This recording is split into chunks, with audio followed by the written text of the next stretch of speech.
Chalissery CSI ദേവാലയത്തിന് സമീപം റോഡപകടങ്ങൾ നിത്യസംഭവമാകുന്നു.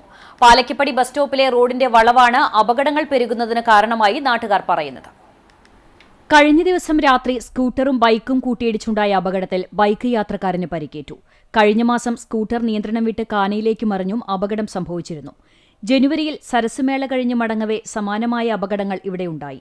ചാലിശ്ശേരി സ്കൂളിലേക്ക് പോകുന്ന വിദ്യാർത്ഥികളും പള്ളിയിലെത്തുന്നവരും നിരവധി വാഹനങ്ങളും കടന്നുപോകുന്ന റോഡിൽ വേണ്ടത്ര സുരക്ഷാ മുന്നറിയിപ്പുകൾ ഇല്ലാത്തതാണ് വളവിലെ അപകടങ്ങൾ വർദ്ധിക്കുന്നതിന് കാരണം. വാഹനങ്ങളുടെ അമിത വേഗവും അപകടങ്ങൾക്ക് കാരണമാകുന്നുണ്ട്.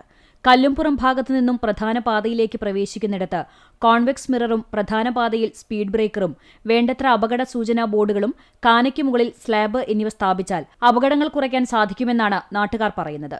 ദൂരക്കാഴ്ച മറയ്ക്കുന്ന ഇത്തരം വളവുകളിൽ അപകടങ്ങൾ ഒഴിവാക്കുന്നതിനായി അധികൃതർ നടപടി സ്വീകരിക്കണം എന്നാണ് നാട്ടുകാരുടെ ആവശ്യം.